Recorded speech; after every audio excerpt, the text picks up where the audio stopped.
So I'd like to call our meeting to order. I think we do have a quorum of the subcommittee if we count Scott's note taker as Scott. So why don't we go around and see if we actually do have a quorum here. So Linda, just present. Dan, I am here.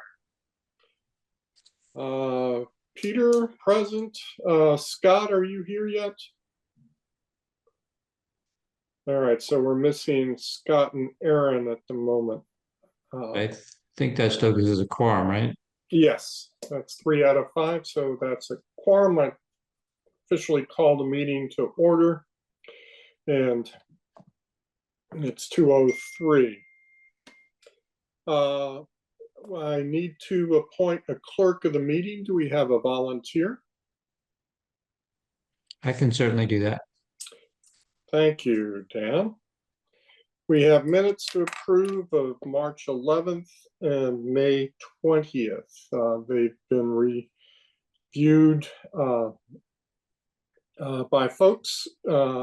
Linda's made a couple of changes, and I'd like to note for the minutes that Scott has joined the meeting at 2:04 or 2:03 and a half. Thank you. Give me a half second. All right. All right, so we've got the minutes of March 11 and May 20. Do we have a motion to approve them?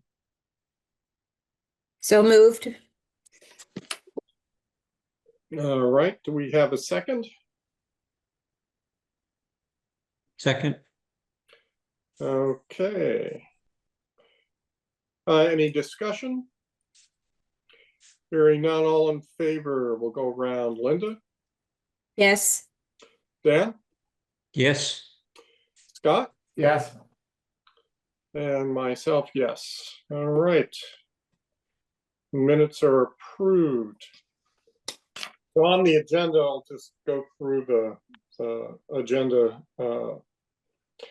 for folks. We're going to discuss metrics for assessing scenarios. We're going to discuss and review the guiding principles.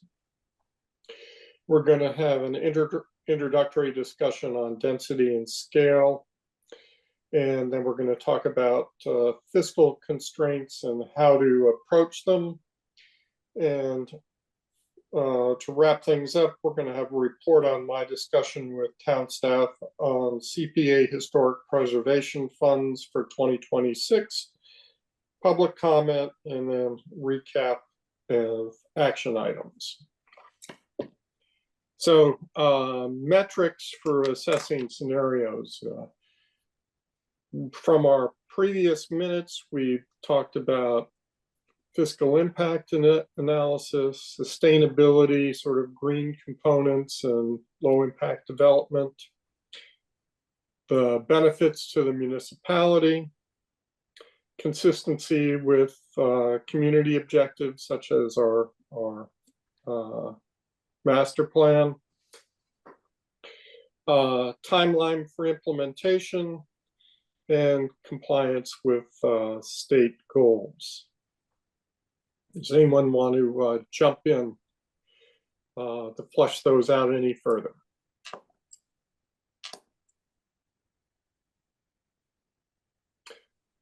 Do we need any? So Peter, what would the metrics, what is the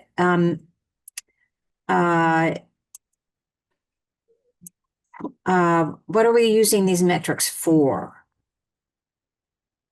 And Yeah, so the subject was metrics for assessing the scenarios.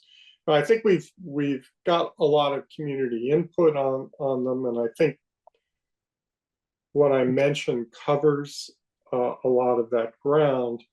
I just wanted to sort of revisit it because it was on our agenda. So fiscal impact analysis was there a sufficient fiscal impact analysis for us to determine positives and negative impacts of the different scenarios? I think, in my opinion, we were able to get sort of the big broad brush pictures of this is negative or has a less fiscal impact in different areas, and others have more in terms of the three scenarios that we looked at. Scott. Did we ever come to a conclusion about the wastewater treatment facility and whether that's going to be a town of Concord procurement, or is that's going to be, we're hoping to sneak that into the development RFP process and have them pay for it? I don't think that has been resolved, and that sort of goes to some of the recommendations we may be making to the select board at some point in terms of, and also in terms of how we structure the zoning. Elizabeth Hughes sent around a piece about incentive zoning. So maybe there's some way to structure the zoning so that we can have the developer take a larger share in return for some benefit they might receive, such as maybe an extra floor on a building, things like that. Dan, you have your hand up. Well, I just wanted to share, I don't think I think this is the time and place to do it. On our most recent conversation with DCAM on Friday, we did talk about that item specifically, the wastewater and who would bear the burden of it, and some rationale for potentially allocating it. And I think that's, at the end of the day, I think that last sentence is what probably is going to guide things, which is, if the development is the majority user of it, or if the state is, or if the town is, or if it's equal, then it would probably be somehow allocated accordingly. It's not written in stone, but that seems to be the general direction that at least DCAM is headed in with respect to it. So you mean allocating percentage usage towards the development versus Concord, and you would allocate the costs that way? Yep. And how does that factor in the connection between the other sewers? Is that separate to the other wastewater treatment facility, that cost? Which sewer you talk? I'm not sure what you're talking. Bedford Road has the other wastewater treatment. Oh, yeah, I'm sorry. Yeah, well, I think part of the issue is an unknown in this whole equation is what sort of efficiencies can be realized in terms of the cross connect between those two facilities. And so I think that will start to become better understood. And maybe, as Weston Sampson completes their work, and that, as I think everybody knows, is an ongoing negotiation between the state and the town. And Alan and his team are sort of leading that along with the support of Weston and Sampson. So I can't say definitively, but I think conceptually, Scott, that's how it would work. I'm sorry to this issue, but I would think the wastewater treatment facility would have to be rebuilt and revitalized way prior to any development. So how do you divvy up the cost with a developer when the developer doesn't even know how much usage they're going to have when they're going forward? How do you do that? But you have to repair the wastewater treatment facility right away. Well, I think, sorry, good. Go ahead. So what I'm hearing is that DCAM is steering towards a proportionate use cost assessment. And that's sort of a broad brush look at it. So if the town takes a third of it, the town's responsible for a third of it.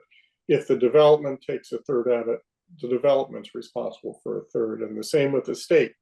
But to go back one step, doesn't mean we can't incentivize the developer to pay for a portion of the Concord cost through the way we structure zoning and other types of incentives. So just going to plant that there, and I see Rhiannon has her hand up. Thank you, Peter. So, I got to your question about timing of all of this. I think there are a variety of ways that that one could go about it. One could be that it's embedded in a cost to acquire the land for the developer. There are a couple of other ways it could be written into the agreement that the developer has to help support the cost, but someone would have to pay for it up front, and that I think is something that we don't know the answer to. We're meeting with DCAM on Thursday to see if we can kind of further clarify that, and also to have a conversation about the assumptions that we're using, because I think DCAM has questions about our assumptions. Dan, is it okay if we share with this group that slide that we shared with you and Patrick last week? You did.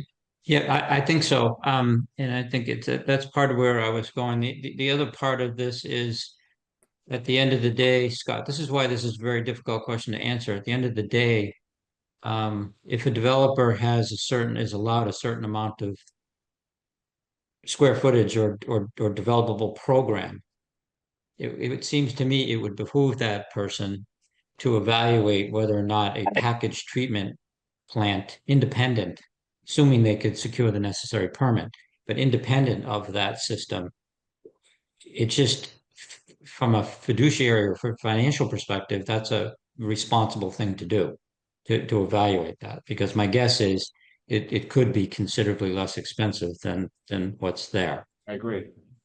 So I don't think we're going to answer that question today. Well, just came into metrics, that's why I asked, because. Yeah. those- Yeah, well, and I want to come back to Linda's too, but I'm gonna let Rhiannon cover this. Yeah, so this is the, as you may have recalled, when we met with you all early last week, the communication had been that we were just assuming that the wastewater treatment facility was part of that upfront cost. Elizabeth had asked that really great question about both the timing and then also do we ever split responsibility? And so we went back and Landwise looked at what it would look like to consider a third, and that a third, it's not perfectly a third role between state and town and future developer, but it's generally about that level.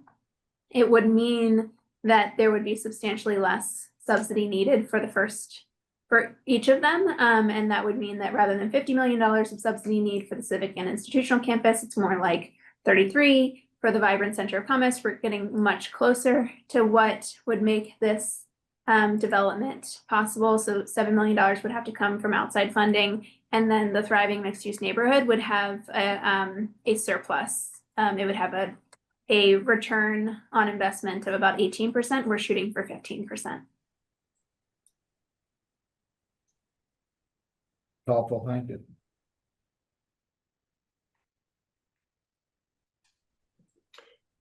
Other questions regarding that slide? Dan has his hand up if we don't have one. Yeah, it's not regarding that slide, so if people want to ask questions about that, I can wait.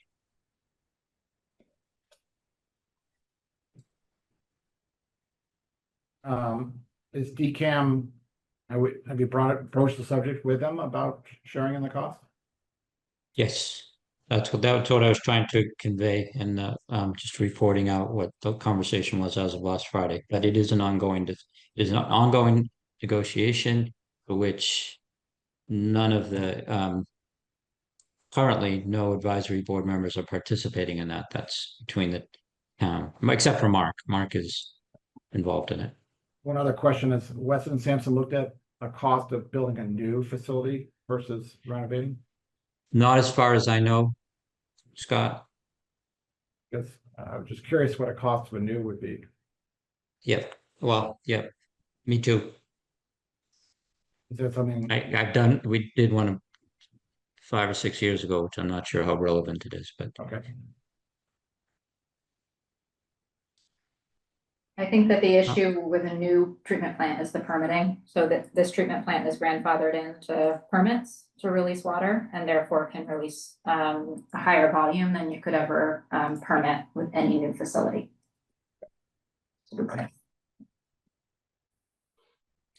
Yeah, that's a very important point. I think it's why the town is so excited about the state wastewater treatment plant because it does have permits in hand. Exactly. Exactly, and modifying the existing facility doesn't put those permits in jeopardy. Okay. All right. Any other sort of discussions around metrics such as sewage capacity? I mean, what I think I really get from our conversations and the community engagement is there's just so many variables in play. Got sewer capacity on one track, we've got school capacity on another, we've got traffic impacts on a third, and they're all interweaving and dependent upon many outside factors such as the Route 2 rotary reconfiguration, and we have no idea what that's going to look like, as well as you know, the top, you know, we know that the school has so many vacant spaces in it, and we know that population demographics are driving the number of school kids down, but we also know there's a wide variety of school generation from the different types of housing that we prefer. So there's just, we're getting a sense of how complicated the whole issue is. And I think, you know, agency's done a nice job of sort of presenting those variables to us. So Dan has his hand up. Yeah, I just want to come back to this question, the Linda's question, which I hope I'm going to answer or try to answer. But I think for me, this discussion about the metrics is, and Peter, you were just starting to make this point that I think what we need to do, and I'm not going to sit here and pretend that it's going to be easy to do, but I think what we need to begin to do is say, how are we going to decide between these competing interests? You know, what of these group of metrics and guiding principles, maybe they're not all created equally.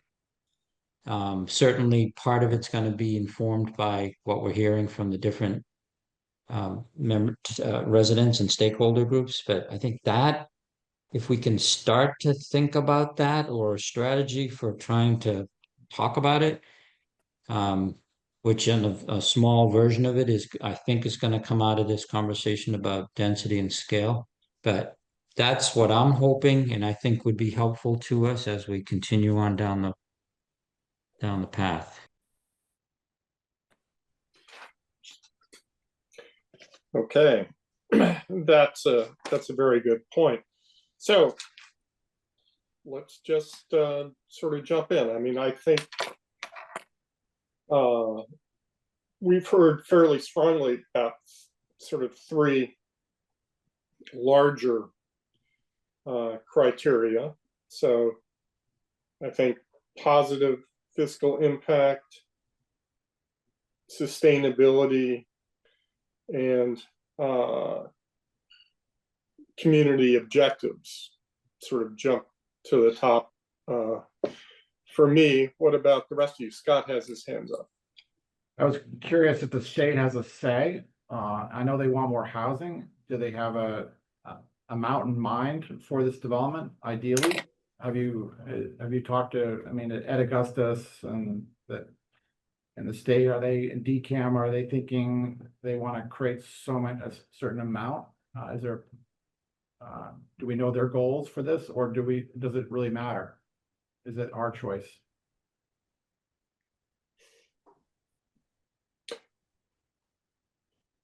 That's a discussion for people who have met with DCAM. I see Alyssa's on, Mark's on.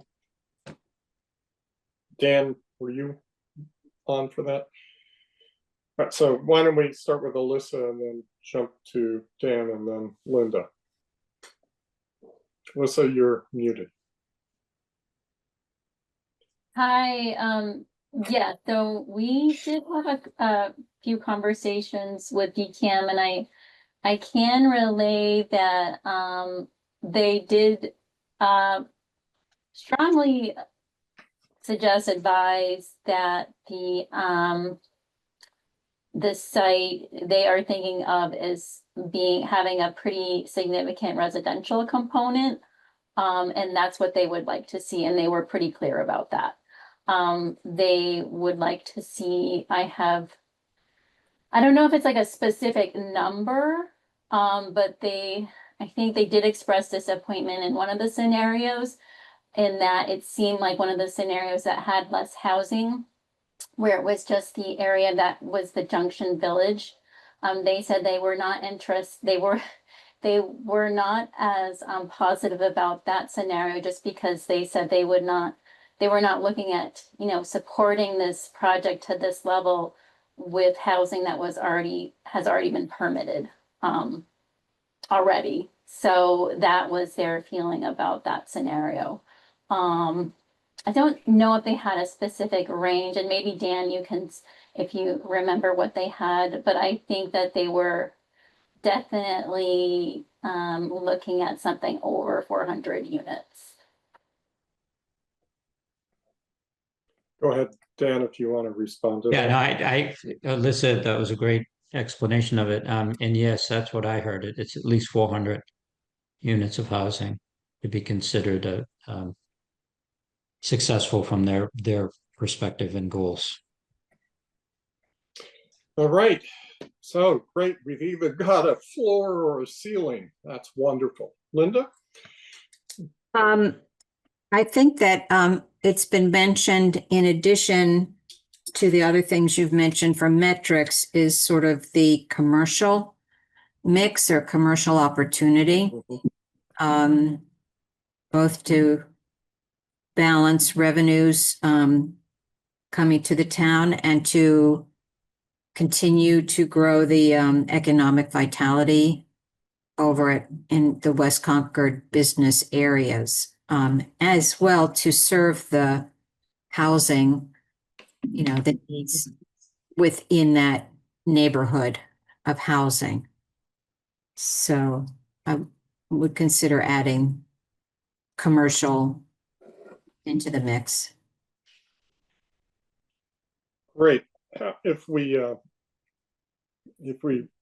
redefine sort of the fiscal impact analysis as a sort of positive or balanced revenue scenario, would that satisfy your issues?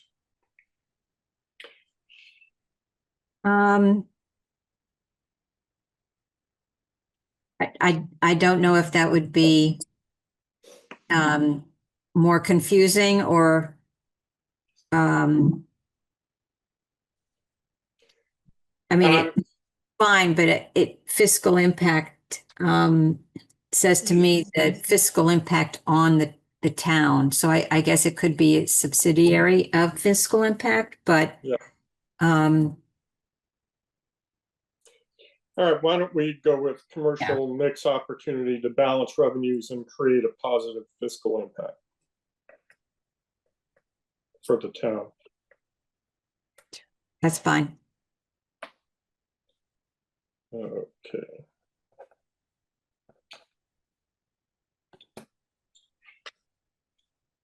All right. Other metrics, do we want to jump into some of the guiding principles, which I really like, but I don't have a copy in front of me.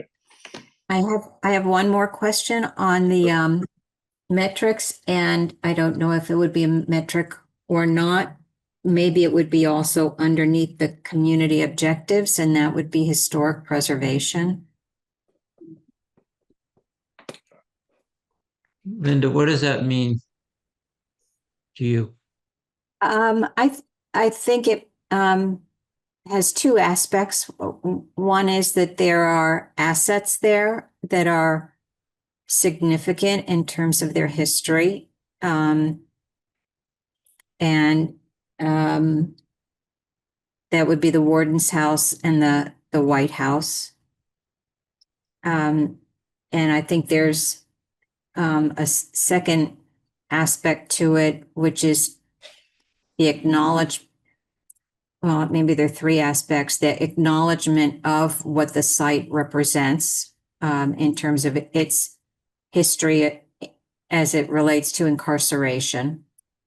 And then I think a third aspect is sort of broadening the dimension of the history of Concord, which is highly identified with things like the 250, but it was an important Civil War site and an important in terms of incarceration and the reformatory movement as well. So amongst other things like testing people with LSD and such. So I think that and I know a number of the various scenarios have different ways of treating that history, from a museum, down to, just acknowledgement in terms of walking paths and ability to disclose the history in artful means. So that's what I'm thinking of. That's great. That's very helpful for me. Scott? I was thinking about an overall metric, really looking at the beneficial uses to the town of Concord residents. Like, what are they getting out of that? Like, in terms of recreation, retail, uses for them. They're not living in those apartments, but what are they getting out of this site? So I think that's what we should be thinking about. I mean, yes, we're gonna get hopefully some tax benefit from it, but but maybe there's a metric for like beneficial uses for the town of Concord residents. That's great. Thank you. Yeah, I guess I find that somewhat a little confusing in terms of what we find with the scenarios. For example, I hear interest in housing for the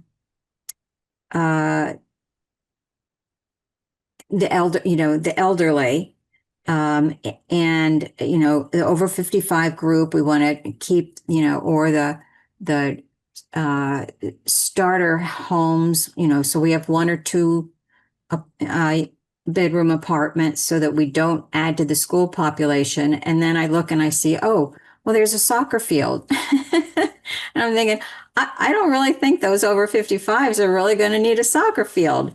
And like, who's going to come over to this area and call this another place to play soccer? So I'm seeing a little disconnect in how these things are pasted together and how our metrics are going to say this all kind of has to work together, not just it kind of a little puzzle that some of the pieces are in the wrong spots, but we're going to make it fit. So what you're saying is we need to add an outpatient clinic next to the soccer field for the elderly? Yeah. Right. All right. Well, that probably resembles me, but yes, I see your point. I think making it fit is part of our job, and at least having the discussion around it. So I just want to circle back to your historic preservation bit. And I think, that might fit under the community objectives sort of rubric, because that is included in the community master plan values. And we heard very strongly from the historic preservation community about the importance of preserving the warden's administration building and the White House, as well as making that connection to West Concord and the community history of Concord, connecting the dots between the prison and the community. And I think, I think all of the scenarios that were generated genuflect appropriately toward those historic preservation goals. Dan? Yeah, I want to offer a counter perspective to what Linda just said. I appreciate your point. I think there's a world in which first of all, I suspect there are a bunch of Concordians around that over 55 that might actually still play soccer. I happen to know a couple of them, but that is the exception. I acknowledge that. But perhaps even more importantly, and I think Peter, you can relate to this, having the soccer fields or some multi-purpose fields maybe might be better, does draw a certain demographic to that place and then energizes it. Devon's has done this very successfully and has become a sports mecca on the weekends where people and the families and their kids are going to compete.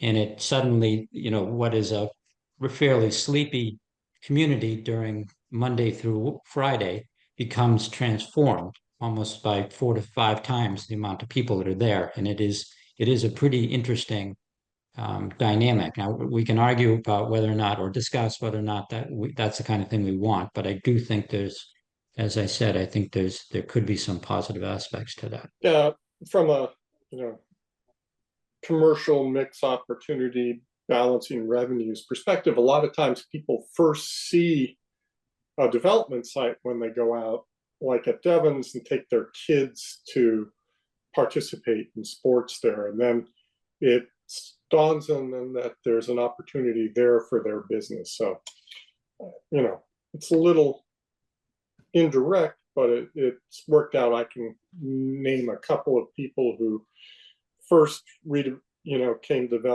to Devon's and later redeveloped there because they were there to see their kids' sports. So We have to remind, this is not a development just for the people who are living there. This is development for the 18,000 people in Concord and the surrounding areas of other towns to benefit from all uses, all ages. So, and to have some vitality and life to it. So I'm all for having recreation a part of it all, whether it's mixed in. Dan? Just if we're going to segue, I guess one thing that comes to my mind. You may have mentioned it earlier, Peter. I'm sorry, I might have missed it. But the idea for me, this question about the traffic. Are we? And I'm not prepared to take a position yet. But do we want to invite the 40,000 cars that are traveling on Route 2 daily into this place, or we just happy trying to make it work with the 18,000 people or so, or plus, a little bit that are in the area. So I think it would be important for us to have some ideas about or thoughts about what we want to do with the traffic, other than to make the Rotary better. Yeah, Dan, I'm sort of scratching my head. You may have noticed the receding hairline, but some of that comes from thinking about the traffic issues. And I think the end game is we fix the Rotary, and that creates benefits which allow us to develop portions of the site in conjunction with that. Or after that, I think in the run up to it, we've got some issues with Commonwealth Ave that will be pretty gnarly to deal with in the short term. So, Scott? Yeah, we have to determine whether we want this to be a destination like a Linfield market, place, like up there where people come from all over to go to restaurants and retail and come off of Route 2, or is this for, retail for more local Concord? Because if we turn it into like a retail center like Linfield, you're going to have some serious amount of traffic coming off of Route 2. You go to restaurants, movie theaters, or shopping centers, or you name it. So we have to determine, is it a destination from like where people are going to come from all over, or is it more of a local commercial retail kind of setup? Because that really affects the traffic. Yeah. So local servicing or regional. Right. And that's a symbiotic relationship, right? Retail is not going to go there if there aren't sufficient number of rooftops and cars driving by. Right. Yeah. So Scott, do you still have your hand up, or yeah, No. you just put it down? Okay. All right, so that raises a really interesting question, and I think it also puts in play the sort of fourth dimension, which is really timing. So, if Route 2 is solved, then a regional destination becomes more viable. But in the short term, local servicing, and maybe we, sort of carve out future development sites to address that sort of regional destination use, if that's something the community is interested in. But it's a question of when, or initially it's a question of who we want to serve, and later it's a question of do we want to be a regional destination or local servicing. So be interested in your all's thoughts on that.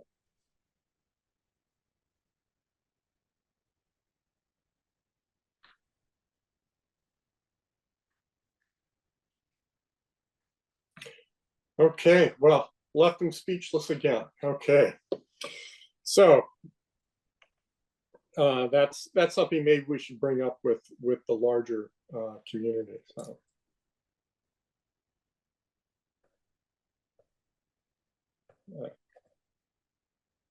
So we'll sort of try and bring that to the full advisory board.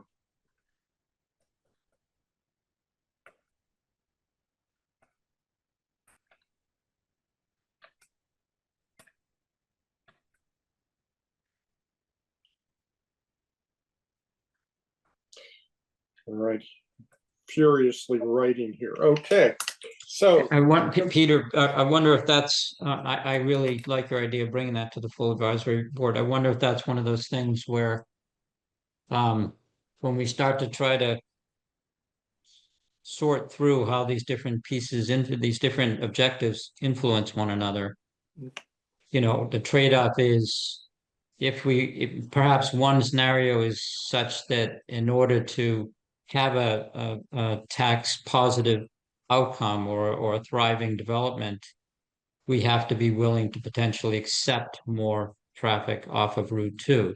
Are we willing to do that? I don't have an answer, but I think if we could, maybe even, and now maybe this question goes to agency, is this something that maybe we want to have in a future survey or conversation when people come in? If we can start to say, if you have to choose between these two things, isn't there a game show or something like that? If you choose between these two things, which would you choose? Or maybe it's a bar game. You know what I'm saying? Is begin to. I may, I'm happy to share something that I think the only person in this group has seen this is Linda, but we've been getting survey results back from the public, and in the public workshop and in the survey, we asked the same question about sharing visuals that communicated programming, and asked people to weigh in on that. And it was mostly, and I think it's 100% so far Concord residents, maybe one or two Carlisle residents speckled in. But I can just quickly show you what that looks like. Essentially, the long story short of it is that so far, and the survey is still open, but so far, it does appear as though people do want to see destination. So for example, the civic campus idea, the two most popular kind of neck and neck ideas or program uses are recreational fields and courts and flexible event lawns. So that and that kind of over all of the range of opportunities, whether it be trails or reuse as of the prison reuse as a museum. I think there's also a love for the Concord Mill Run project from residents too.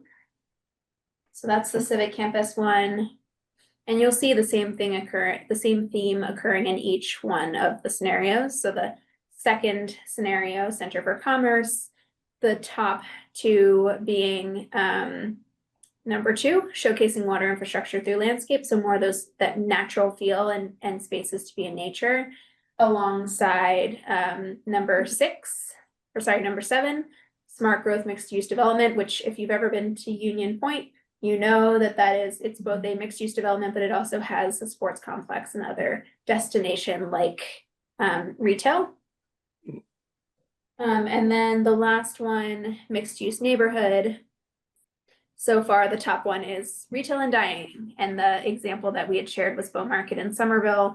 There a lot of excitement and energy and desire to see more spaces like that.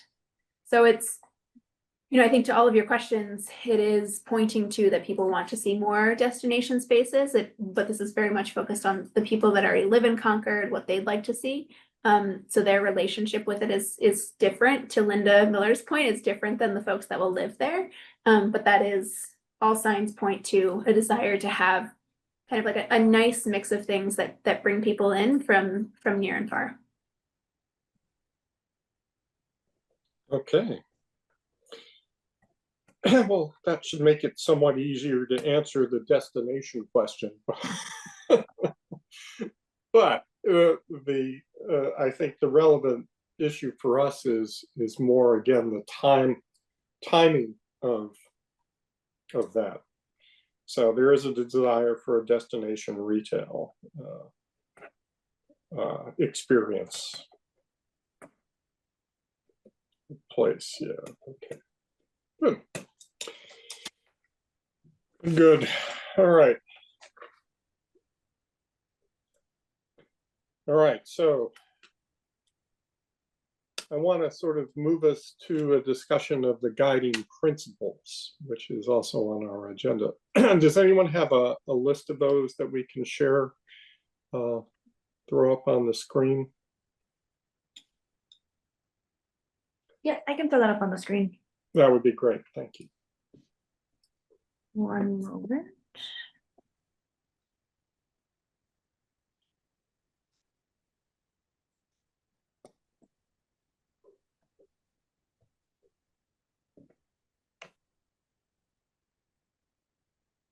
There we go. So my initial reaction to these was very positive, and I remain so, but I'd like to have us discuss them and provide any comments at this point. So I'll give you all a second to take a look at them.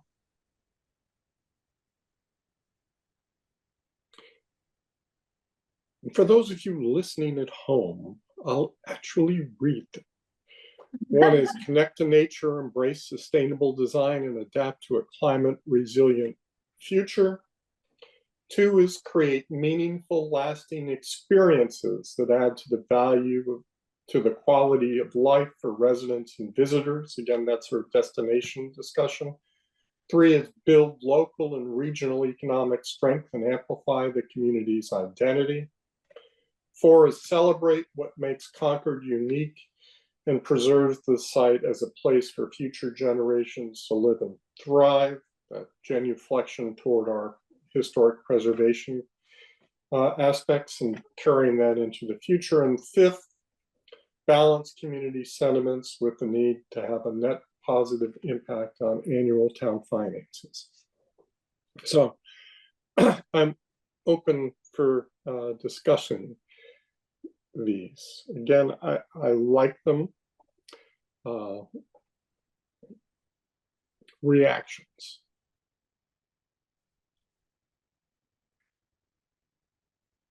Scott. One thing we don't address is how the impact on the community in terms of traffic and these principles, like if you have a large scale development, how is it impacting our community from a traffic standpoint? I don't know if that should be a principle, but these are all great things, but I'm all for how's it going to affect our way of life in and around West Concord. I don't know if that is, because traffic is big, and we're balancing traffic with density and, destination, amenities, all these things, great things, but, we just don't know how the traffic's gonna work out.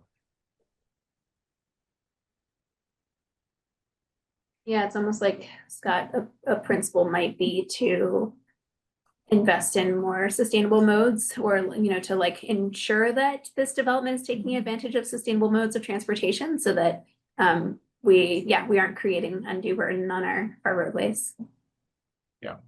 Yeah, we can definitely add something related to that. Thank you.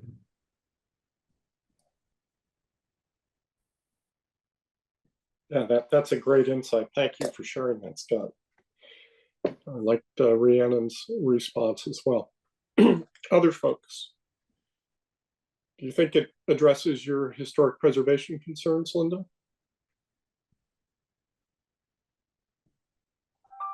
Well, I guess number 4 does, I'm not sure what, I guess, given that it's a prison site, I don't think I would use the word celebrate in there.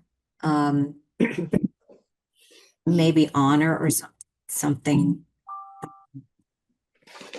Yeah. That's nice.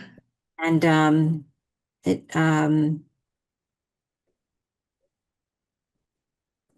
and I would probably put in something about being inclusive as well. I didn't see anything about housing here, so or at least I wasn't sure that lasting experiences. I wasn't sure what. I mean, that gets the destination, I guess, in there. But I don't know. I was confused with not having anything about housing. Yeah. Principle. I think it might have been too subtle in number 4. We tried to say preserve the site as a place for future generations to live and thrive, but maybe we're just a little too subtle about housing by saying that people will live there in the future. So you can definitely try to amplify that, Linda. Yeah, I think to your point, it's and I think Patrick had made this point too on the during the advisory board meeting, which was we're collapsing a lot of really important topic areas into each principle, and I think that it's watering them down a bit, and so we need to maybe think about having one principle per topic or per idea, so that it really amplifies that particular principle. I was also concerned on number 5, which I guess is the, financial impact. And I think I would put a neutral or a net neutral or positive impact. I think if we say that this site is going to have a positive impact on the annual town finances, I would find it really difficult to support that and then to prove that had happened. So I'm a little hesitant to make that as a principle. Yes, we would like to do that, but I think we ought to be somewhat circumspect about how much we're promising, both, for the fact that, again, I thought we talked a lot about workforce housing and middle market housing, and there's a whole lot of very wealthy housing. So it seems to me that asking our workforce housing to have a positive impact on overall town finances is a little bit of the wrong signal as well. Well, thank you, Linda. I thought that was very insightful. Appreciate it. Dan has his hand up. I guess I'm wondering, I can imagine, but I don't want to assume anything. I guess I'm curious about from agency's perspective, or maybe other members of the AB, what what are we, how are we going to use these development principles? Is this for sending message to a developer that says your development better accomplish these things, or maybe I'll just stop to let you answer it.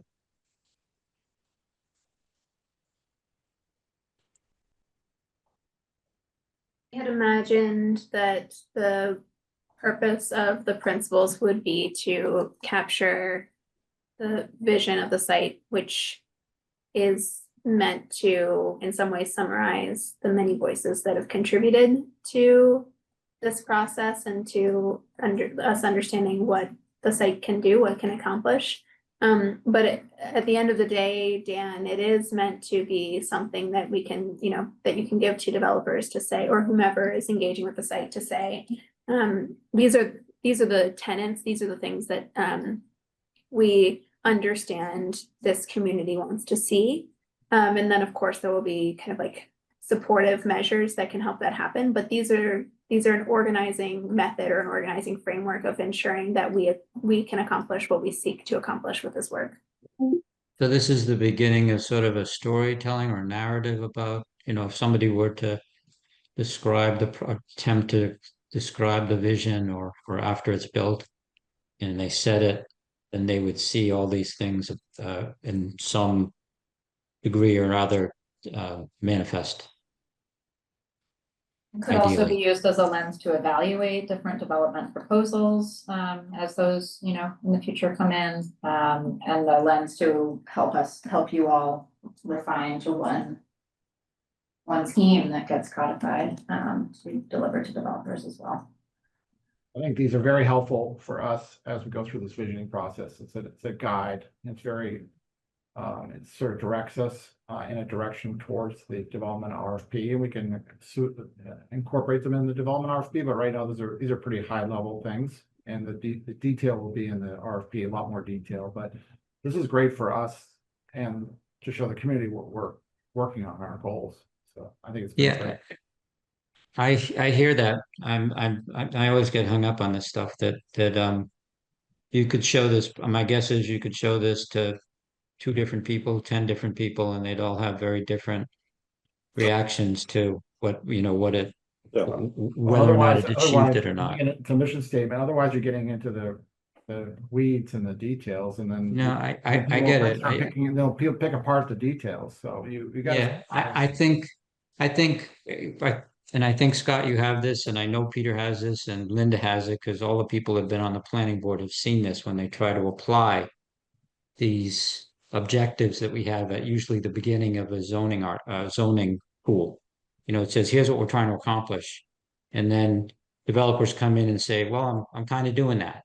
And then we're in this back and forth. And I'm not, please recognize that this is a very difficult thing to do. I'm just trying to figure out if I just want to make sure we're all clear on what we're hoping to get from these things and if it's consistent with how it actually gets converted into words. I agree. This is pretty interesting stuff, but I just, that's my concern,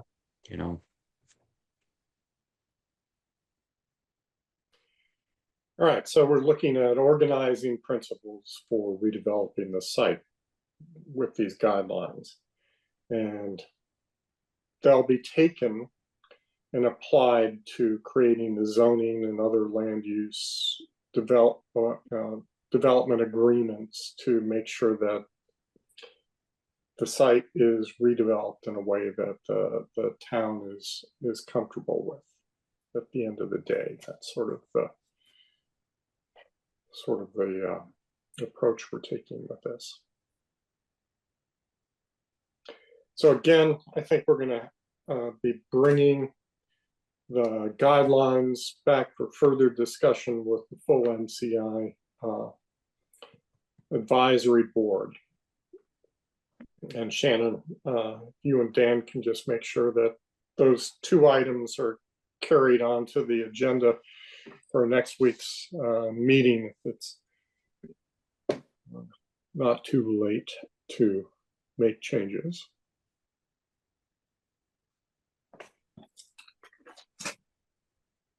All right, and that's sort of a segue into the initial discussion we wanted to have about density and scale, height, sort of massing and parking. If we're done with this initial cut at guidelines. I mean, agency, do you guys need any more, feedback from us on these, or have you captured the changes, like celebrate to honor, be a little bit more forceful in adding housing to number 4, and the net neutral or positive impact to number 5? Yep. And sustainable transportation piece. Yep. And we've been sidebarring about wanting to ground these a little bit more specifically in place so that it's clear, what site we're talking about. So we'll do that as well. Yeah. So I think we can reflect all of that back into a refined version for you all. All right, so if the subcommittee's okay, can we move on to sort of density scale issues? We just heard that the floor is 400 units of housing, and we want a mix of commercial, industrial innovation ideas, in retail for the campus. We want to try and look at how we want to limit trip generation from the site by connecting it to public transit and the bike path and other alternate means of transportation. So outside of giving everyone who moves in a bicycle as part of their closing costs, I think maybe we can talk about maybe reduced parking as an incentive to keep some of that traffic down. Because if you can't park it there, then maybe you should look at other means of Peter, that conflicts with the destination discussion we're having. So, I mean, we have to determine what we want to be first before we talk about parking. Right, but the destination is more of a retail aspect, and we know we're going to have housing there. So, I think what I'm trying to sharpen our pencils around is maybe reducing some of the parking aspects and therefore some of the traffic generation from the housing end. Oh, the housing, okay. Yeah. Dan, you have your hand up. I just want to, if this is useful for queuing up a discussion, I just want to point out to people that at 400 units, if that in fact is the floor, that's substantially under the MBTA community's goal of 15 units per acre, which would get closer to 600, assuming we have about 40 acres that we can develop if it were all housing. So just a data point, and for us to begin to think about it, and maybe agency can help us understand what 15 units per acre looks like. And if for those people, since it was mentioned earlier, and I think I probably have said this before, Riverwalk is about 7 to 8 units per acre, but I'm not suggesting that's the solution. Just want to give people an idea. You're citing the MBTA communities. I can't remember, is this in the, or is our site in the MBTA communities or not? Elizabeth has her hand up and can help answer that question for us. Only Junction Village is included in the MBTA communities district. We would not have been able to include the prison because it was still under state control when we went through all of this. 15 units per acre is, I think, roughly about Concord Green. That might be 14 units. I can't remember, Linda, can you? But I think Concord Green's close to being 15 units per acre, if you want an example. Yeah, it's between 12 and 14, depending on where in Concord Green. Yeah. Oh, that's a wonderful local example that I'm sure many people are familiar with. So if I had to guess, there likely would not be overwhelming support for putting MCI Concord into the MBTA Communities District for the same reasons people didn't want the Thoreau Depot Commercial District to be included, because then it's just by right multifamily housing and not mixed use. Is there an issue where we should think about taking Junction Village out of the MBTA community site? Overlay district? Given that it is by right? I mean, it is, but it is only 15 units per acre.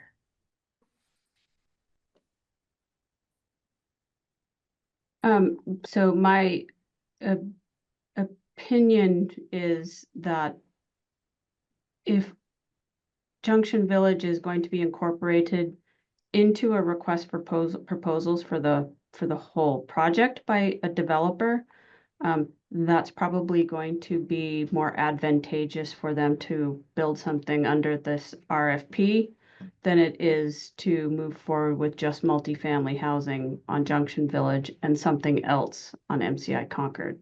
So while I can definitely look at removing it and see what that does to our MBTA compliance model, I don't see that being the highest and best use in the end if MCI Concord and Junction Village are going to both be incorporated into a new zoning. Okay.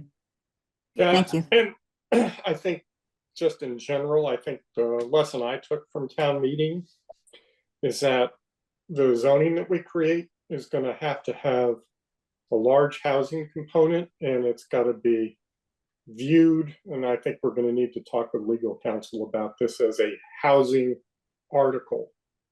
So it needs 51% at town meeting rather than 2/3. So it's just a sort of structure issue. But that was the lesson I took, because I was aghast that shared parking went down in flames, even though it had more than a majority of votes in favor of it. So You're saying our zoning vote at town meeting in the future?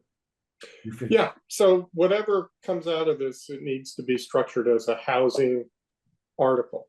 Even though there's retail? Yeah. And so that's right. It's one article that includes housing and retail and other things, so that the vote to allow it is so we create a zoning district, and the zoning district has housing as an allowed use in it, or required housing as part of it. So you only need 51%. So you paint, even though it's got other uses? Yeah, even though it's got paint other it, you uses. title it, you subject matter it. Right, and that's why I think it's something that we need to strategize with legal counsel about as we get further down the road. But I think, well, that's good. That's good to hear. Yeah. Yep. Okay, enough of that. So density and scale, I think the Concord Green illusion example is an excellent one.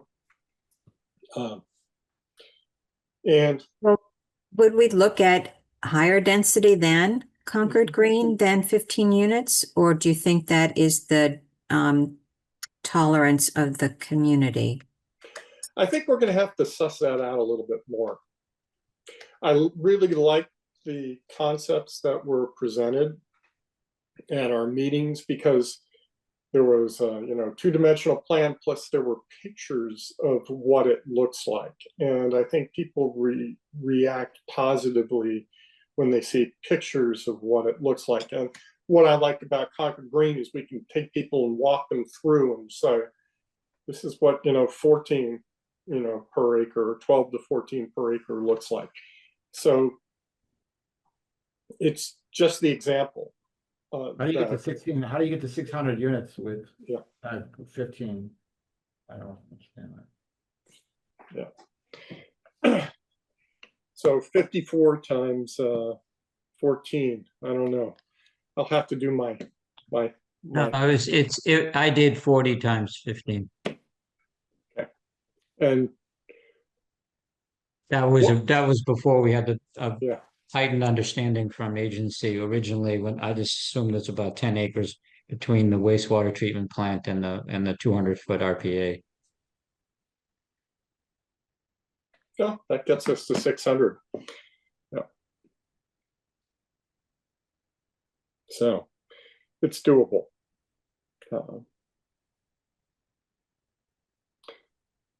So that would be and if we're doing mixed use and we have retail or some type of office use with apartments above, that type of thing, yeah, we get there. Okay. So scaling, I think we talked a little bit about garage under parking, berming things up. It's a great reuse for all of that concrete rubble. Berms, baby, berms. So What do you think about underground parking, Peter? I'm thinking landscape berms, sort of, we could imagine that it was a floodplain and you sort of have your parking structure underneath the development and you put berms around it. Something like that, Scott. Okay, not going down. Yeah, not going down, because I think we start running into water level issues. I think I heard that at an earlier session somewhere. I don't know if anyone's driven along 62 and they've seen the multifamily housing right there on the Acton Maynard line with the huge parking structure, and then all of the multifamily apartments and condos adjacent there too. But I think that's 6 stories. I'm not sure. I'll have to count the next time I go by, but it gives us something to look at and compare to and say, maybe we don't want to do that, but maybe we can do something that's more tasteful. We'll have to just wait and see. Okay, other scale massing discussions. Again, going back to Elizabeth's memo on incentive zoning, again, take a look at that. Once we figure out what we want, then when we can create incentives to get it. If we want the developer to pay for more of the upgrading in the wastewater treatment plant, is that an incentive that we create and give them an extra floor of housing? But that's a discussion that the select board and the community need to have in the full advisory committee. What do we want to create? What do we want to incentivize to, get the results that we want? So just Scott. This might be off topic. I'm curious what we're thinking in terms of the RFP process and the hope. You at Devon's, you zoned it by use, and then you went out to specific developers. You didn't really, I don't know if you had a master developer, but you think this site is ideally suited for a master developer? Then that developer goes out and does a process with like a residential developer and a retail developer? Or are you seeing this as one master developer who does all the infrastructure, does all that, and does all the buildings themselves?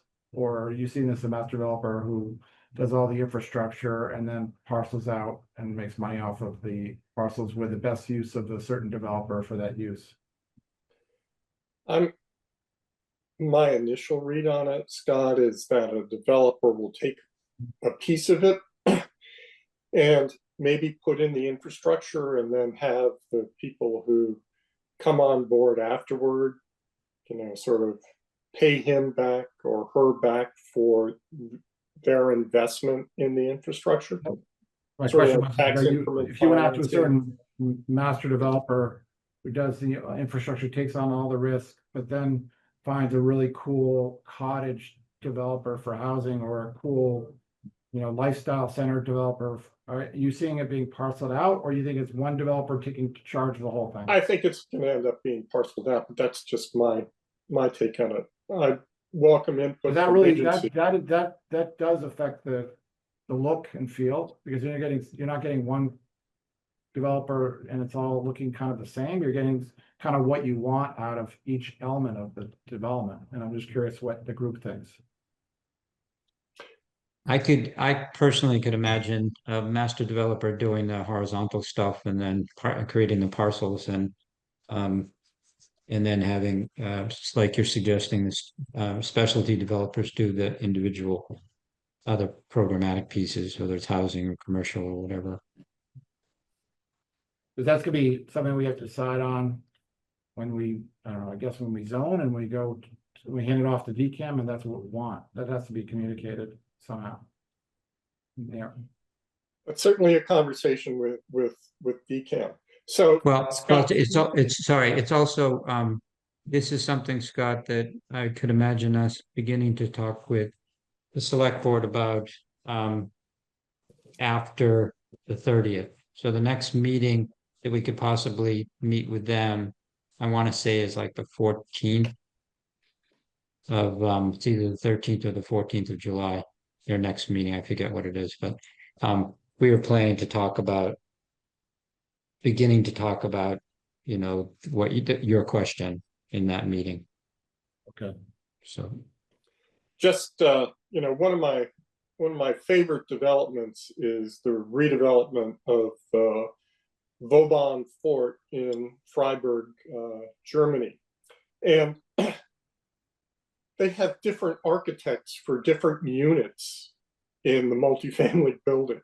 So, diversity of style within a structure it still can work beautifully.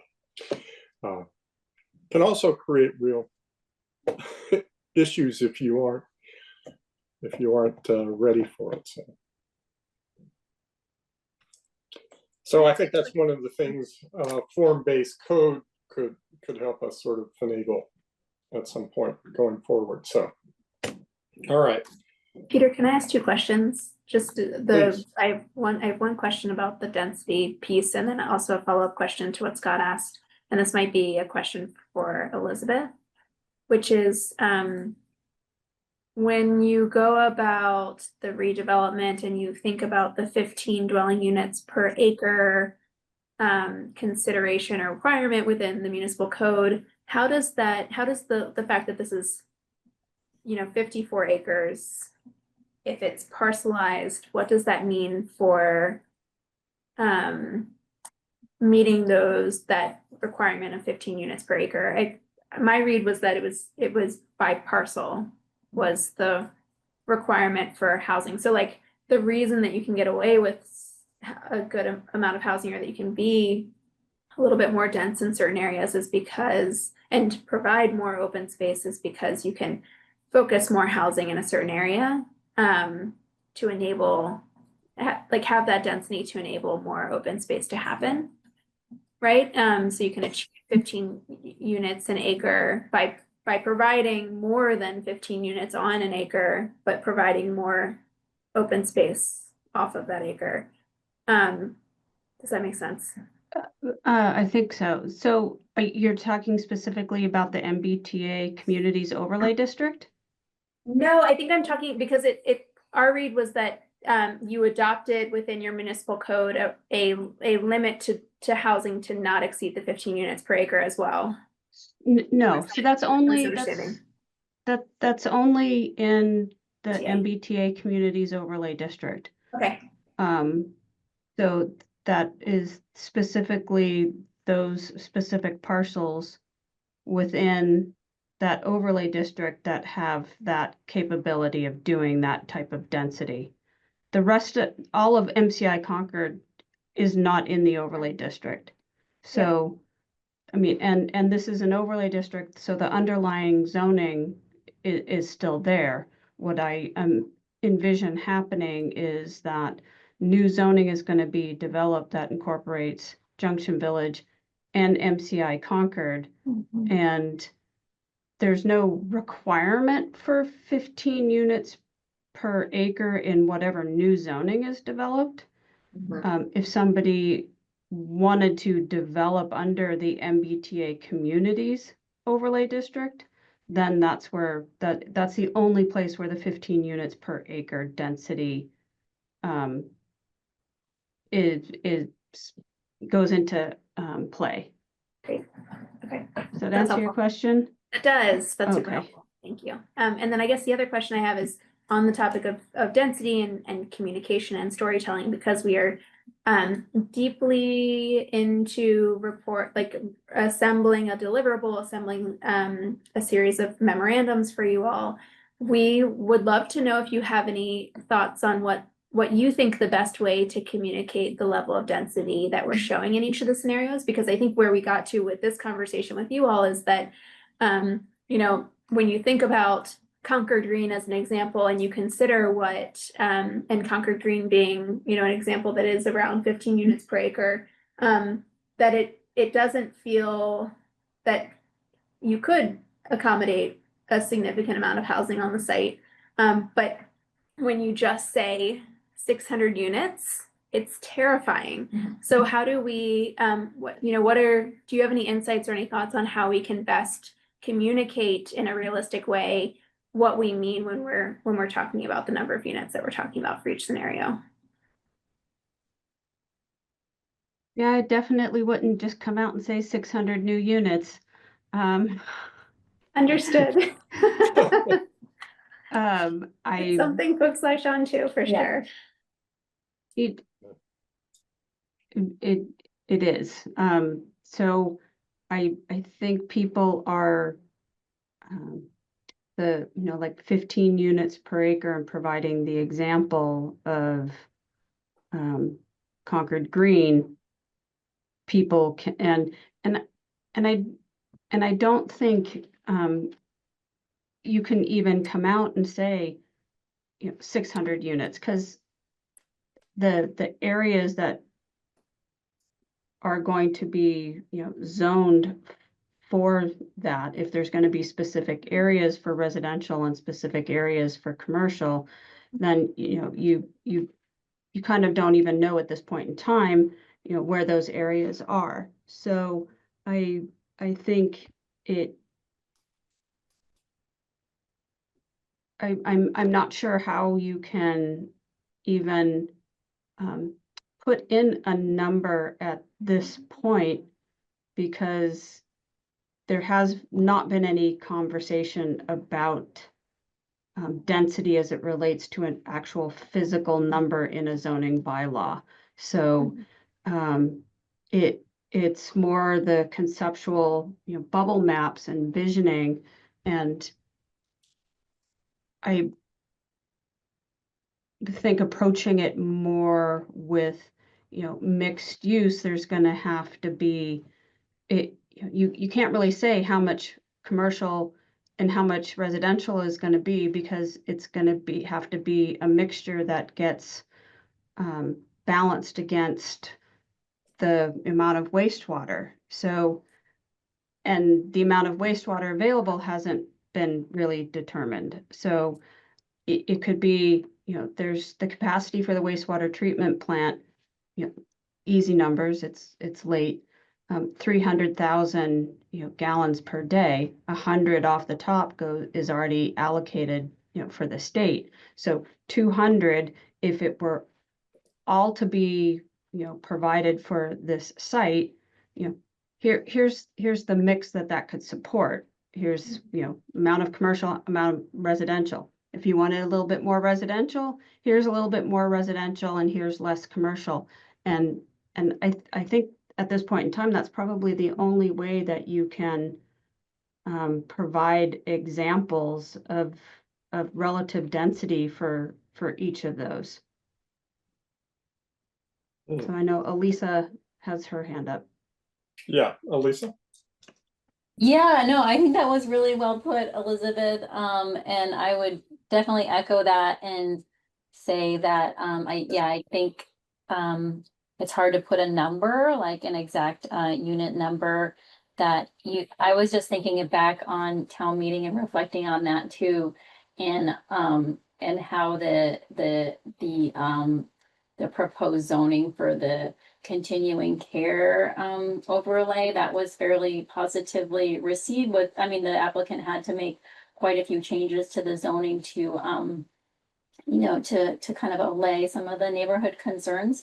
But I think the way they presented it in terms of like, that there are going to be certain setbacks and there's going to be certain typologies of the buildings that might be a mix of townhouses and, multi, more of a larger kind of multifamily structure, but that, there's going to be like a range of these different building types and there will be appropriate like setbacks from, the neighborhoods, abutting neighborhoods, and just kind of thinking about it more in terms of like making sure that visually it's not going to be a huge impact and that the development is going to be thoughtful and not as much focus on like exact numbers of units. So yeah, I just kind of wanted to just to kind of reflect on that too and how that zoning seemed to even though it was fairly higher density passed by a pretty overwhelming majority. So That's very useful. Thank you, Alyssa. Scott? But don't you have to have some sense of massing and number of units and number of square feet of retail for a developer to understand if this will actually pencil out?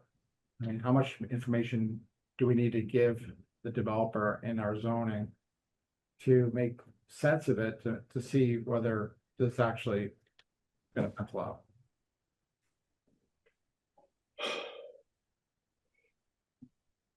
That's a great question. I mean, when I was doing my back of the envelope calculations, we could eat up all of our capacity, sewer capacity for developing our 110,000 gallons by basically it translates to about 1,000 bedrooms. But that doesn't allow anything for retail or other commercial industrial uses. So weren't you saying earlier that maybe a developer would have another option and would so I don't know how you certainly could put that in the zoning, I don't think. No, I don't think we could put that in the zoning, but if we're just looking at numbers, I think it goes back to the point we were making, that there's a lot of factors in play. They're all moving, and it's really going to be hard it may be hard to pin some of those down. So we got traffic, we got sewer capacity, we got an unknown mix of commercial industrial uses that may or may not need wastewater access. So lots of things in play. It's as my favorite bar band from my youth the young adults used to say, it's a complex world. It's so hard for a casual guy like me. So Peter, so you're saying that you did the numbers on the wastewater treatment facility, and that's a deal killer, kind of limiting factor for what we're trying to do for that mid-range, high range vision? It's just one of the factors we're going to have to. But is it right now? It doesn't look like it's coming close to servicing what we're talking about for sort of a mid-tier, mid-vision. Yeah. So what was it, 110 gallons per bedroom, and we had 110,000 gallons set aside for the redevelopment of the site. So It's 1,000 bedrooms. But it's not working right now. So that's, I mean, It might not, and that means we we're may doing, be, I'm just saying, it's like we're going through all this work and that's gonna be a big hurdle and that requires permitting and future, I mean, this is gonna be part of our discussion. yeah, that's gonna be part of the discussion. It may mean we need to take some of the town's capacity to apply it to the site to make the site work, and Dan's got his hand.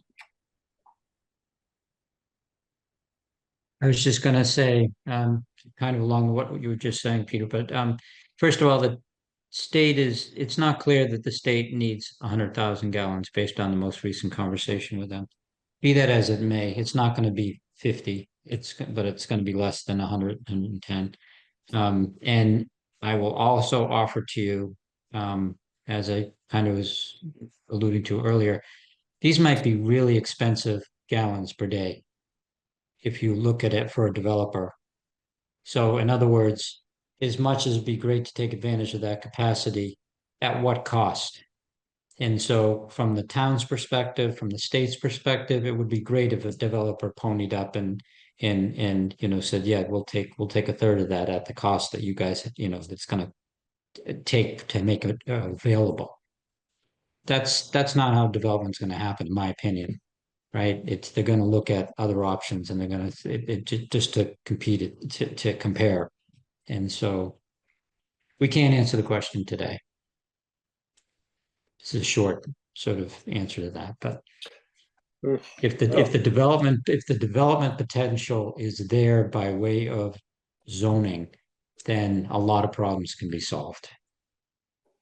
Would be my simplistic comment. Okay. Well, let's hope we can create that as a outcome. So looking at our time, and we still have a couple of quick items on the agenda.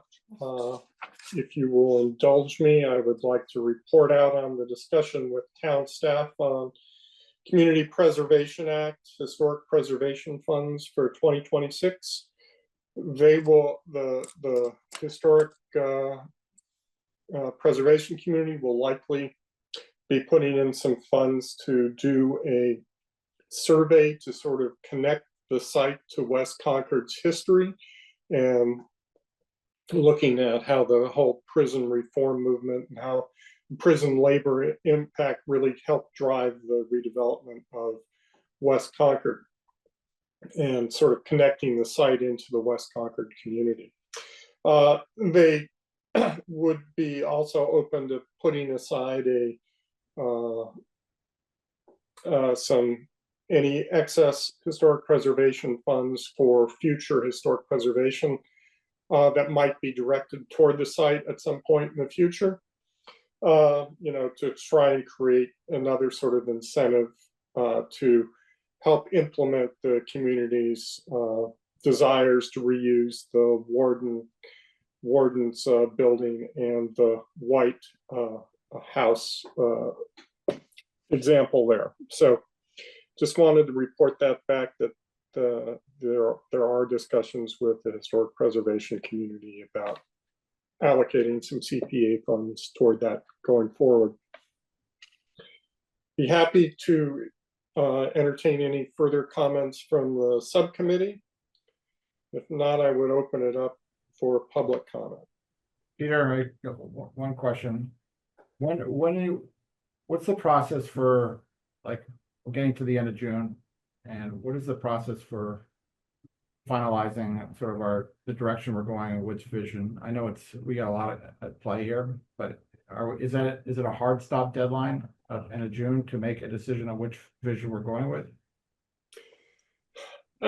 I'm not sure that it's going to be a hard stop deadline for us, Scott. I think that's a question for the larger committee. Okay. But I still envision the committee working past June and sort of going back to all of the 95 or 96 community groups and saying, this is where we're at right now. And this is, and we've got this great set of presentations and guiding principles and report from agency. And here's the, 15 slide summary that we're going to share with you. And, what are your thoughts going forward? So I think there's still a lot of outreach to the community in front of us as a MCI advisory group. Mark? Thanks, Peter. I'd agree with exactly what you just said. I think that the path forward is something we're going to have to work out. Listening to your discussion in this meeting, it occurs to me that it is complicated and difficult what we're up to here. And I think right alongside of the development principles, there might be an important list of site constraints and considerations that need to be put in place. I think it's all well and good for us to assume that the state has, housing as the sort of preeminent objective, but I think that can't be in a vacuum. We have to look at how this fits in and complements the community and the regional needs. There's a significant deficit in the capacity of the site now, which needs to be filled somehow. And I don't think that it's completely on the town of Concord by itself to do that. So I think our development principles and our constraints has an important audience in the state, bringing them to the table and trying to make them understand what represents a realistic development path forward. And I think that one of our jobs as the advisory board and then later as the select board is to convince them that we need to engage with the challenges of this site together to come up with something that solves it regionally. And I think that this discussion has brought forward a lot of those topics. And my feeling is that what we can accomplish now, and as this phase comes to a close, is really identifying what those major aspects are and get those documented so that in a crisp way they can be presented and then addressed in the further steps towards whether that's the RFP, whether it's a zoning discussion or future development agreements. So again, I want to thank you all for your work because this is tough and we appreciate you taking the time. Thank you, Mark. Diane Proctor. Thank you, Peter, and thank everyone for the terrific work that you're doing. This was a very helpful meeting to observe. The League would be, I think, more than happy to provide an opportunity in the fall, Peter, for you to present things. And if you wanted to do it over the summer, we could bounce something as well. So we get a pretty broad reach from people. And if it were a collaborative and we were able to get information out, even though we're a less populated town in the summer, there are enough people around who might enjoy an opportunity. So let us know, please, if we can be helpful in any way. Thank you very much. Well, thank you, Diane, and I'm sure we'll be reaching out to you. I think the fall is probably most appropriate for meeting with the larger community. I think maybe we can meet with some of the smaller groups over the summer. On their schedule. So thank you very much. That was my sense as well. But anyway, we're ready to be helpful in any way we can, and providing a format for this, for the discourse around this and the hard work that you've done is something we're happy to help with. So thank you. We truly appreciate that. Thank you, Diane, and thank the League. Other folks, anybody have their hand up? All right. Action item recap. We have a couple of questions we're bringing to the full advisory board. Discussions of the guiding principles and metrics as we discussed earlier. And it sounds like we've added a list of, developing a list of site constraints and considerations to embed into the agency report for for us. So anything else anyone needs to How about add? the one you were gonna add about talking to the whole group about Yes. the development process, about one developer versus Right. master developer, or zone-based development, like, Yeah, or versus parcel-based development. yeah, parcel-based development, yeah. Okay, that's another item. As I turn to my trusty compatriot Shannon, did you get that? No. Thank you very much. All right, hearing nothing else, seeing no other hands up, I would entertain a motion to adjourn. Remember, this is the motion that needs no second. So Removed. All Yeah. right, thank you.